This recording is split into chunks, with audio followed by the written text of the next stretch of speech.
Hola, ¿qué tal amigos? ¿Cómo están? Bienvenidos a Mel Abogados.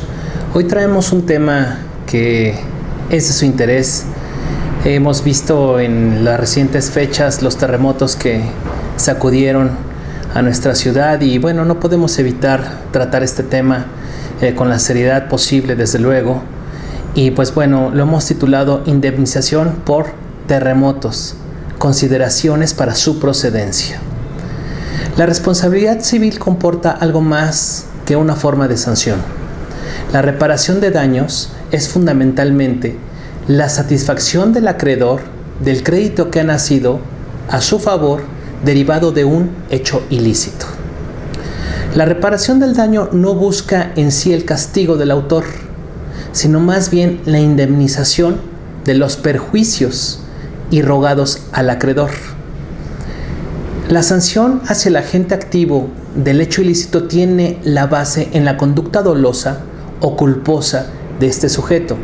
La reparación busca indemnizar económicamente por esos daños o perjuicios ocasionados. Es conveniente preguntarnos, ¿es procedente el reclamo de una indemnización cuando hay un terremoto? Hay que pensarlo y reflexionarlo. ¿Un terremoto es un caso fortuito o de fuerza mayor? ¿Cómo se define el caso fortuito o fuerza mayor? Mira, el caso fortuito o fuerza mayor es un fenómeno de la naturaleza general, insuperable, imprevisible o que pudiendo prevenirlo no puede evitarse y desde luego que produce un daño. Un terremoto cumple estas características, es un fenómeno natural, es general, o sea, se produce en una o más ciudades, es insuperable, es decir, no se puede evitar, imprevisible. Hasta ahora la ciencia no puede determinar cuándo y dónde ocurrirá un terremoto y desde luego produce un daño. El terremoto acaecido este pasado 19 de septiembre en la Ciudad de México sin duda reúne las características de caso fortuita o fuerza mayor. Ante esto, cabe preguntarnos, y debemos responder brevemente lo siguiente: ¿quién es responsable del daño producido por un terremoto? ¿Podemos referenciar las víctimas? Quizás porque no contrataron un seguro, las constructoras que usaron materiales de baja calidad, autoridades que concedieron permisos y avalaron los materiales, fabricantes de materiales como las varillas, los tabiques, vigas, que estaban defectuosos o que eran de mala calidad o de una calidad inferior. O bien, nadie. Es importante preguntarnos, ¿quién va a soportar la pérdida del daño producido por un terremoto? ¿La víctima? ¿Las constructoras? ¿El gobierno? ¿Fabricantes de materiales de construcción?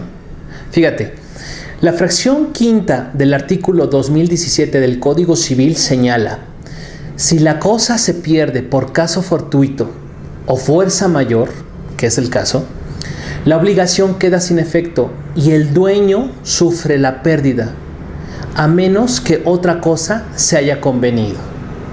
En primer punto podemos mencionar y desglosar este artículo. ¿Quién es el dueño de un departamento, de una vivienda? El comprador. ¿El bien perece para quién? Pues para su dueño. ¿Quién es quien debe de soportar el fortuito? Pues el dueño, el comprador. Lamentablemente así es, así lo establece la ley.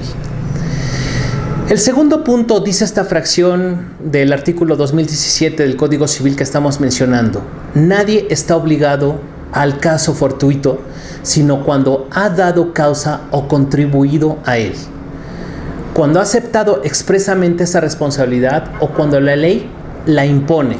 Veamos estos tres aspectos. Es muy interesante reflexionarlos, analizarlos brevemente y rápido. Cuando ha dado causa o contribuido al fortuito. En un terremoto es difícil que un constructor, el gobierno o algún tercero dé causa o contribuya a él, a este fenómeno. Es un fenómeno de la naturaleza insuperable. El segundo punto, cuando ha aceptado esa responsabilidad. O sea, no está obligado al caso fortuito cuando ha aceptado esa responsabilidad. En los casos de compraventa, si llega a existir una cláusula donde el adquirente del bien asume la obligación de contratar un seguro contra terremoto, inundación, explosión, incendio, daños a terceros, es obvio que el comprador asumió el fortuito. Es decir, ha aceptado la responsabilidad en caso de este fortuito o fuerza mayor. Si el comprador aceptó esta responsabilidad, su propiedad perece en su perjuicio. No podrá, por tanto, ser indemnizado. El tercer punto que nos refiere este artículo, o cuando la ley se lo impone. Si tomamos en cuenta que gran parte de las pérdidas por este terremoto son edificios en condominio en la Ciudad de México, tiene especial aplicación y relevancia la fracción octava del artículo 9 de la Ley de Propiedad en Condominio de Inmuebles para el Distrito Federal, que en su parte conducente nos enseña la obligación de los condóminos de contratar póliza de seguro contra terremoto, inundación, explosión, incendio, cobertura contra daños a terceros. Interesante. Esta es una obligación que la ley impone a los condóminos de contratar una póliza, entre comillas o en paréntesis lo podemos poner. ¿Para qué? Para que por ley asuman los condóminos el fortuito. Mala ley, desde luego, pero ahí está establecida. Si no se cumplió por parte de los condóminos esta obligación que impone la ley, hay alta probabilidad que los jueces apliquen esta disposición, pudiendo encontrar un excluyente o justificante que evite que sean las víctimas indemnizadas. Hay que hacernos también la siguiente pregunta: ¿la víctima del siniestro tiene siempre derecho a que se indemnice? ¿A que se le indemnice? La respuesta, lisa y llanamente, es no. Como lo vimos anteriormente, en caso fortuito con obligaciones traslativas de dominio, puede ser compraventa, donación, el bien perece para su dueño. Tampoco se podrá indemnizar si contractualmente asumió el fortuito. Y tampoco se podrá indemnizar si la ley impuso una obligación que no se cumplió, como lo vimos en el caso que la ley impone a los condóminos para contratar un seguro contra terremotos, incendios, inundaciones. Terrible, ¿no? Pero estamos hablando de lo que establece la ley. Ahora, ¿el que violó un deber jurídico debe siempre indemnizar? ¿El que violó un deber jurídico debe siempre indemnizar? En estricto sentido, sí. Si se demuestra que las constructoras emplearon materiales de menor calidad a las normas oficiales expedidas en materia de construcción, desde luego que las constructoras deben indemnizar. Si por el contrario las constructoras ajustaron a las normas oficiales en el momento de la construcción, no habrá responsabilidad a indemnizar.